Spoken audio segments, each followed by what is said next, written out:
தொழுகையை முழுமையா கவனத்தோடு தொழ முடியல. எல்லாருக்கும் இருக்கா இல்ல இந்த பிரச்சனை? என்னால தக்பீர் கட்டினாலே அப்பதான் இருக்கு எல்லா மறந்த விஷயம் எல்லாம் அங்கதான் ஞாபகம் வருது. சாவி எங்க வச்சோம், போன் எங்க வச்சோம், வீட்டுல என்ன பிரச்சனை, வீட்டுல என்ன சாப்பாடு, மனைவி என்ன சொன்னாங்க, பிள்ளைங்க என்ன பண்ணிட்டு இருக்கும், ஸ்கூல் எப்போ விடுவாங்க, ஆபீஸ்ல என்ன மீட்டிங் இருக்கு, எல்லாம் வெளியே இருக்கும்போது ஞாபகம் வராது. தக்பீர் கட்டின உடனே ஞாபகம் வருது. என்ன செய்யறது? அல்லாஹ் ரப்புல் ஆலமீன் கூறுகிறான், قد أفلح المؤمنون الذين هم في صلاتهم خاشعون. முஃமின்கள் வெற்றி அடைவார்கள், அவர்கள் தொழுகையில் குஷூஓடு தொழுவார்கள். குஷூ ரூஹுஸ் ஸலாத், தொழுகையுடைய ரூஹ் அது. அது இல்லை என்றால் தொழுகை தூக்கி வீசப்பட்டுரும். தொழுகை தூக்கி வீசப்பட்டுரும். நம்ம இன்னைக்கு நான் 5 வக்து தொழுகிறேன், 10 வக்து தொழுகிறேன், ஒரு 2 நாள்ல 10 வக்து தொழுகிறேன், ஒரு வாரத்துல எந்த தொழுகையும் விடல, என் வாழ்க்கையில தொழுகையை விட்டதெல்லாம் கரெக்டா ஃபர்ஸ்ட் ரக்காத்துல போய் தொழுதுறேன் அப்படின்னு நினைக்கிறோம். நாளைக்கு மறுமையில யா அல்லாஹ் நரகவாதியை நிப்பாட்டி இருக்கியா, மஹதல் அல்லாஹ் பாதுகாக்கணும், நான் தொழுதனே. அல்லாஹ் என்ன கேட்பா? தொழுகையில குஷூ இருந்துச்சா? குஷூ உள்ளத்தில் அல்லாஹ்வை பயப்படக்கூடிய தன்மை. அது தக்பீர் கட்டும் பொழுது அப்படியே முகமெல்லாம் சிவந்து அப்படி பணிவு ரேச்சத்தோட பல பேரை பார்த்தீங்கன்னா தக்பீரை 10 முறை கட்டுவாங்க. வஸ்வசா அல்லாஹ் அக்பர் அல்லாஹ் அக்பர் மறுபடியும் அல்லாஹ் அக்பர் கட்டுவாங்க. ஏன்னா அவங்களுக்கு சூரத்துல் ஃபாத்திஹா வரலையா, முழுமையான கான்சென்ட்ரேஷன் வரலையா, அதுக்காக தக்பீரை மீண்டும் மீண்டும் கட்டுவாங்க. இப்படி தொழுதல் குஷூஆ. அது அப்படியே தலையை தாழ்த்தி நெஞ்செல்லாம் அப்படி குனிஞ்சு பணிவா இறையச்சத்தோட அல்லாஹ்வுக்கு முன்னாடி நிக்கிறது குஷூஆ. அல்லாஹ் இந்த குஷூலாம் பார்க்க மாட்டான். உன் முகம் எப்படி இருக்கு, உங்களுடைய வெளிப்படை எப்படி இருக்கு, எங்க பாக்குறீங்க, எப்படி பணிவா இருக்கீங்க, உங்க உடல் அமைப்புல அல்லாஹ் அதெல்லாம் பார்க்க மாட்டான். கல்வில் இந்த பணிவு இருக்கா? ரப்புக்கு முன்னால் நிற்கிறோம் என்ற எண்ணம் இருக்கா? அரசனுக்கு முன்னால் தலைகுனிய போகிறோம் என்ற உணர்வு இருக்கா? இந்த உணர்வு இருந்தால் தொழுகை முழுக்க அல்லாஹ் அங்கீகரிப்பான். இந்த உணர்வு தக்பீர் கட்டும் போது இல்ல, சலாம் கொடுக்கும் போது இல்ல, வெளியே போகும் போது இல்லைன்னு சொன்னா இந்த தொழுகை அப்படியே அவனுக்கு தூக்கி கொடுத்துருங்கன்றான் அல்லாஹ். நீ யாருக்கோ தொழுது இருக்க வச்சுக்கொண்டுருவான். அல்லாஹ் ரப்புல் ஆலமீன் குஷூஓடு தொழுகையை தொழக்கூடிய பாக்கியத்தை தருவானாக. முதலில் குஷூ வருவதற்கு செய்ய வேண்டியது என்ன? குஷூ கல்பில் உள்ளது. கல்புல என்ன இருக்கோ அதான் தொழுகையில வரும். கல்புல அல்லாஹும் அல்லாஹ்வுடைய ரசூலும் மறுமையும் இருந்தா தொழுகையும் அல்லாஹ்வும் ரசூலும் மறுமையும் வரும். கல்புல ஷஹவாத்தும் சுபஹாத்தும் இருந்தா வெளிப்படையிலும் ஷஹவாத்து சுபஹாத்தா வரும். ஷஹவாத்னா என்ன? மனோ இச்சைகள், அசிங்கமான விஷயங்கள். சுபஹாத்னா ஒரு சத்தியத்தை அசத்தியமா பார்க்கிறது, அசத்தியத்தை சத்தியமா பார்க்கிறது. ஷஹவாத்திலிருந்து வெளியே வரணும்னா என்ன செய்யணும்? என்ன செய்யணும்? பாவங்கள், அசிங்கமான விஷயங்கள் வெளியே வரணும் என்ன செய்யணும்? தௌபா செய்யணும். சுபஹாத்தில் சத்தியத்தை அசத்தியமா பார்க்கிறது, ஹலால ஹராமா பார்க்கிறது, ஹலால ஹராமா பார்க்கிறது, ஹராம ஹலாலா பார்க்கிறது. இப்படி இருந்தால் என்ன செய்யணும்? தௌபா செய்யணுமா? இவரு இல்ம கத்துக்கணும், இல்ம கத்துக்கணும். இப்ப இந்த ஷஹவாத்தும் சுபஹாத்தும் யாருடைய கல்புல இருக்கோ இவங்களால குஷூவா தொழ முடியாது. தொழுகைங்கிறது தக்வாவை உருவாக்குற ஃபேக்டரி கிடையாது. தக்வா உருவாக்குற ஒரு மிஷின் கிடையாது. தொழுகை தக்வாவை சமர்ப்பிக்கிற இடம்.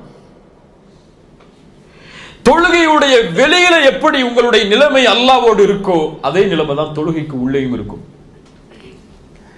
வெளியே ஹராம செஞ்சுட்டு, வெளியே சினாவை செஞ்சுட்டு, வெளியே ரிபாவை வாங்கிட்டு, வெளியே அல்லாஹ்வை மறந்துட்டு, வெளியே அல்லாஹ்வுடைய கட்டளைகளை மீறிட்டு தொழுகையில தக்பீர் கட்டின ஒண்ணு அல்லாஹ்வுடைய ஞாபகம்னா வராது. இப்போ இதான் நமக்கு முதல் டெஸ்ட்.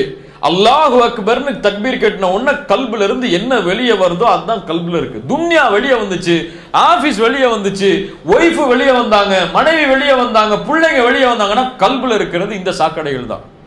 இவங்க சாக்கடைகள் இல்ல, அல்லாஹ் மறந்து கல்புல இருக்கக்கூடிய இந்த அசுத்தங்கள். இப்போ இதை வெளியே தூக்கி போடாத வரைக்கும் குஷூ வராது. சொல்றது கிளியரா? கல்புல என்ன இருக்கோ அதான் தொழுகையில வரும். தொழுகையில உட்கார்ந்து கல்புல அமுக்க முடியாது. இப்படித்தான் நீ வரணும்னு சொல்லி முடியாது. மனிதன் அவன் முடியாது. அல்லாஹ் ரப்புல் ஆலமீன் பாதுகாக்கணும். இரண்டாவது, தொழுகையில நிற்பதற்கு முன்னால ஒருத்தனை பயந்து கொள்ளணும். யார் அவன்? ஹன்சம். அவன் பேர் என்ன? ஹன்சம் அல்லது ஹின்சம் அல்லது ஹுன்சம். இந்த மூணுமே அரபி லஃப்ல சொல்லலாம். ஹன்சம், இவனை பயப்படணும். யார் இவன்? அபு உஸ்மான் இப்னு அபி ஆஸ் ரலியல்லாஹு அன்ஹு அவங்க அல்லாஹ்வுடைய ரசூல்ட்ட வராங்க. ரசூலுல்லாஹி ஸல்லல்லாஹு அலைஹி வஸல்லம் அவங்கள, நான் தொழுகையில தக்பீர் கட்டின உடனே எனக்கும் தொழுகைக்கும் இடையில அல்லது ஓதுறதுக்கும் தொழுகைக்கும் இடையில ஷைத்தான் வர்றான். நம்ம கேட்க வேண்டிய கேள்வி.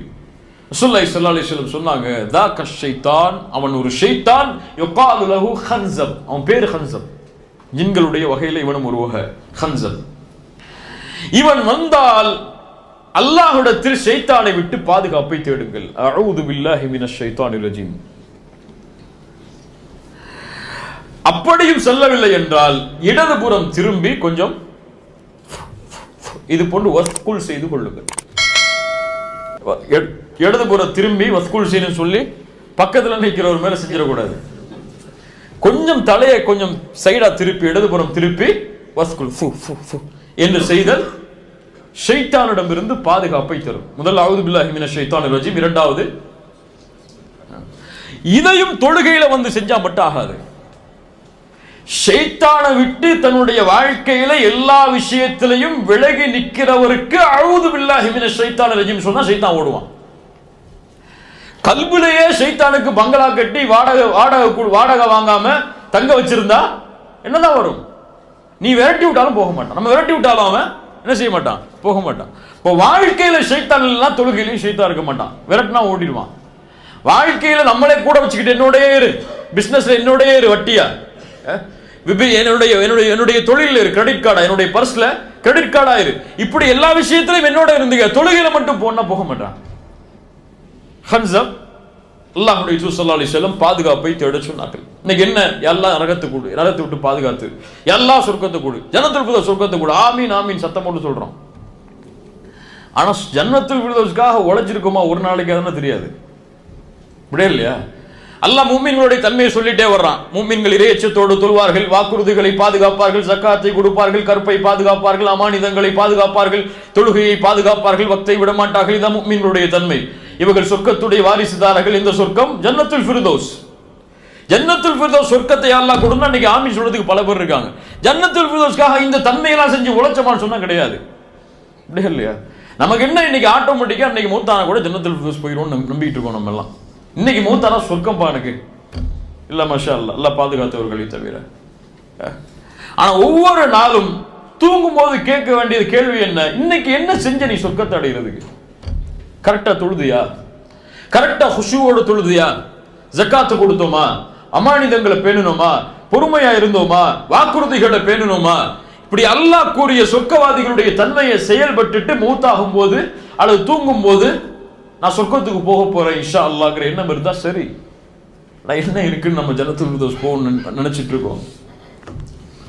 அல்லாஹ் ரப்புல் ஆலமீன் அமல் செஞ்சாதான் அந்த துவா அங்கீகரிக்கப்படும். துவாவை சும்மா கேட்கறதுனால துவா அங்கீகரிக்கப்படாது. யா அல்லாஹ் நரகத்தை விட்டு பாதுகாத்திரு, நரகத்துடைய கேவலத்தை விட்டு பாதுகாத்திருன்னு சொல்லும்போது, இமாம் சொல்லும்போது ஆமீன் சொன்னா மட்டும் துவா அங்கீகரிக்கப்படாது. அந்த அமலை விட்டு நாம் விலகி இருக்கணும்.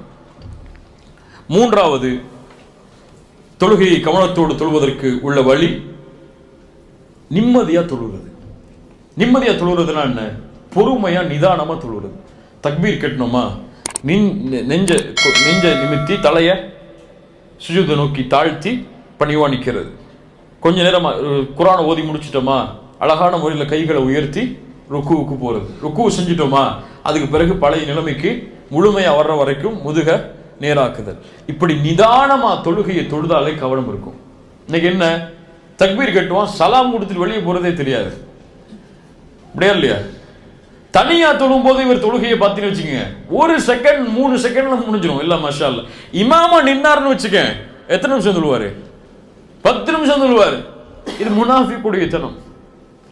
இமாமாக நிற்கும் பொழுதும் சரி, தனிமையா நிற்கும் பொழுதும் சரி, தொழுகையுடைய முறை ஒண்ணுதான். நிதானமாக ரசூலுல்லாஹி ஸல்லல்லாஹு அலைஹி வஸல்லம் தொழுதாங்க. இப்ப நிதானமாக தொழுகை நிறைவேற்றினா தொழுகை கவனத்தோடு வரும்.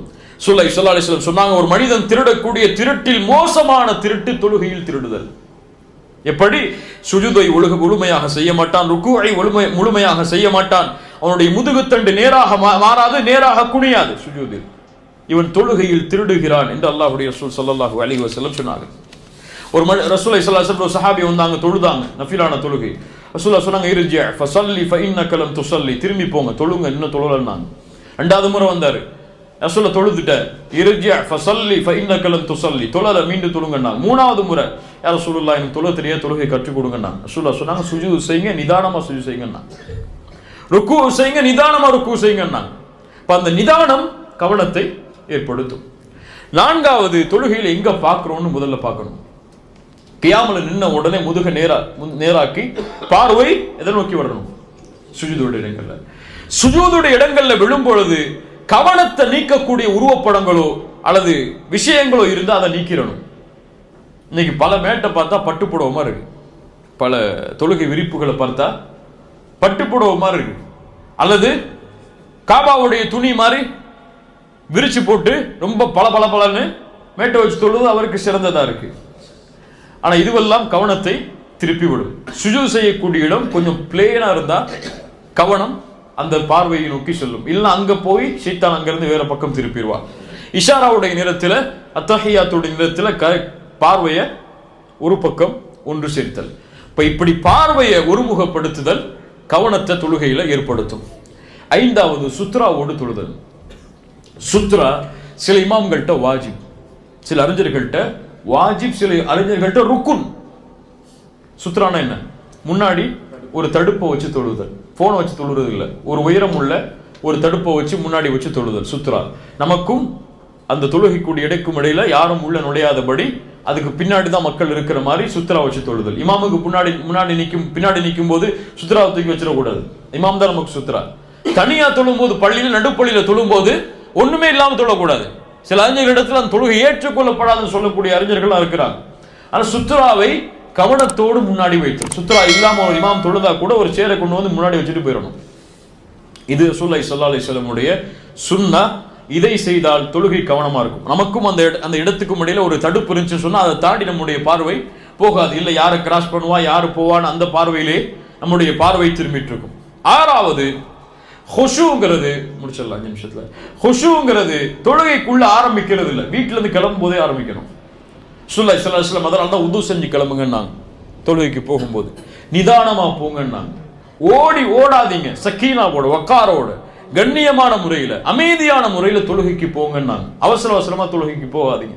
எது கிடைக்குதோ அதை ஏற்றுக்கொள்ளுங்க, எது கிடைக்கலையோ அதை முழுமைப்படுத்துங்கன்னாங்க.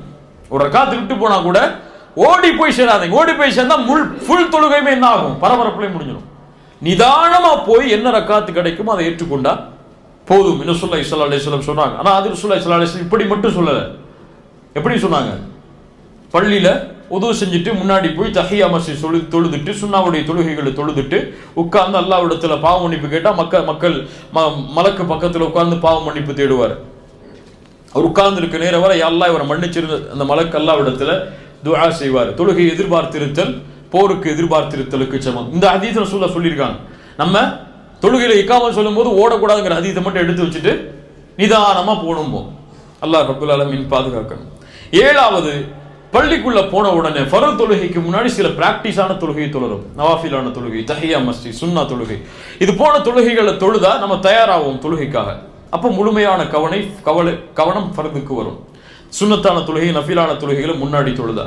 எட்டாவது, மிக முக்கியமானது, யாருக்கு முன்னாடி நிக்கிறோம்னு நமக்கு தெரியணும். முதல்ல யாருக்கு முன்னாடி நிக்கிறோம்னு சொல்லி. ஷேக் முகமது இன்னைக்கு உங்களை கால் பண்ணி கூப்பிட்டா எப்படி இருக்கும்? ஷேக் முகமது யாரு? இந்த நாட்டுடைய அமீர். அவர் நம்மளை ஃபோன் போட்டு வாங்க உங்களை சந்திக்கணும் சொன்னா எப்படி போவீங்க?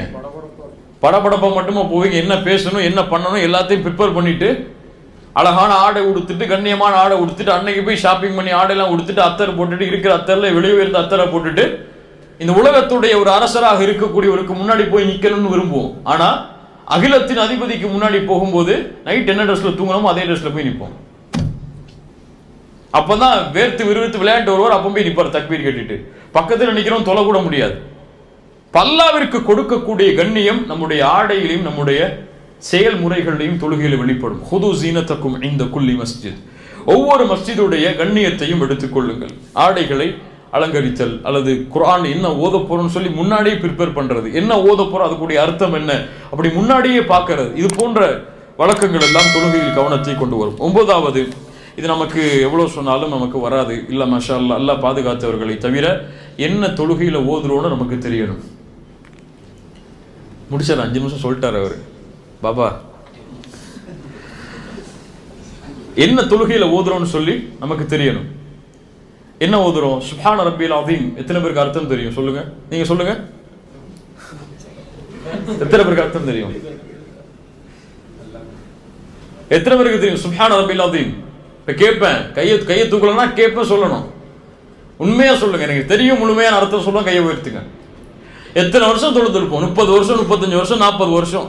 ஒரு சின்ன வார்த்தைக்குரிய அர்த்தம் கூட நம்ம இன்னும் பார்க்கல. ஆனா தொழுகையை கவனமா தொழணும்னு நினைக்கிறோம். தொழுகையில வந்தா கவனம் வர மாட்டேங்குதுன்னு நினைக்கிறோம். இப்ப யார்கிட்ட மிஸ்டேக் இருக்கு? நம்மள்ட்ட தான் தவறு இருக்கு. சுப்ஹான ரப்பியல் அதீம், சுப்ஹான ரப்பியல் அலா, ரப்பிக்ஃபிர்லி, இந்த லஃப்லுக்கு கூட என்ன அர்த்தம்னு இன்னும் நம்ம பார்க்கல. கொஞ்சம் வேற கவனம் முடிக்கணுங்கிறதுனால கொஞ்சம் சீக்கிரம் முடிச்சிடறேன், இல்லைன்னா கொஞ்சம் அதிகமாயிரும். சுப்ஹானல்லாஹ், அவ்வளவு அறியாமையிலே முடிய சமூகம் இருப்பதை பார்க்கும்போது மனசெல்லாம் வலிக்குது. சுப்ஹான ரப்பியல் ஆலாக்கு என்ன அர்த்தம் தெரியலன்னா, குர்ஆன்ல ஓதக்கூடிய சூறாக்களுக்கு என்ன அர்த்தம் ஓத முயற்சிப்போமா? கிடையாது. அல்லாஹ் பாதுகாக்கணும் இந்த அறியாமை விட்டு. 10வது கடைசி, தொழுகையை தடுக்கக்கூடிய எல்லாத்தை விட்டு விலகிடணும். பசிக்குதா ரொம்ப, சாப்பிட்டு வந்து தொழுங்க, பரவாயில்ல. ஃபர்த ஜமாத்தை விட்டா கூட பரவாயில்ல, பசியை முடிச்சுட்டு வந்து தொழுங்க. பசியோட தொழுது ஜமாத் தொழுகையும் பாலாக வேணாம். தாகமா இருக்கா, தண்ணி குடிச்சிட்டு வந்து தொழுங்க. அல்லது உங்களுக்கு கழிவறைக்கு போகணும் எண்ணம் இருக்கா, போயிட்டு வந்து தொழுங்க, பிரச்சனை இல்லை. முக்கியமான வேலைகள் இருக்கா, அது எமர்ஜென்சியான சிச்சுவேஷன், அதை முடிச்சாதான் தொழுகையில கவனம் செலுத்த முடியும், அதை முடிச்சு வந்து தொழுங்க, பிரச்சனை இல்லை. ஆனா 2க்கு இடைப்பட்டதுல இதையும் வாங்கி போட்டுட்டு அதையும் வாங்கி போட்டுட்டு தொழுது எந்த பணத்தையும் இல்லாம போறதை விட எல்லாத்தையும் முடிச்சுட்டு வந்து நிதானமா தொழுறது நல்லது. இதை எடுத்துடக்கூடாது. இதை நான் வழக்கமா எடுத்துக்கொள்வேன். எம்டிட்ட போன் பேசிட்டு வந்தா தொழுதா நிம்மதி வரும், அல்லது வீட்டுல போய் சாப்பிட்டு ஒய்ஃப் கையால உணவை வாங்கி சாப்பிட்டாதான் நிம்மதி இருக்கும், அதுக்கப்புறம் தான் தொழுவேன்னு சொல்லி இதெல்லாம் காரணமா கட்டக்கூடாது. அவசரமான நிலைமை அல்லது தடுக்க முடியாத சூழ்நிலை வரும்பொழுது அதை செஞ்சுட்டு வந்து ஊர்ல எமர்ஜென்சியா ஒரு கால் வந்துச்சு, கட் ஆயிடுச்சு, என்னன்னு தெரியணும். அது தொழுகையில தக்பீர் கட்டினா நமக்கு கவனம் வருமா? வராது. அதான் ஆபகம் வரும், என்ன எமர்ஜென்சி ஆயிடுச்சுன்னு சொல்லி. இப்ப அதெல்லாம் முழுமையா தெரிஞ்சிட்டு வந்து தொழுகிறது சிறந்தது. இந்த மாதிரி விஷயங்களை கடைபிடித்தால் தொழுகை கவனமோடு அமையும். அல்லாஹ் ரப்புல் ஆலமீன் இது போன்ற தொழுகைகளை முழுமையாக தொழக்கூடிய வாய்ப்பை நமக்கு தர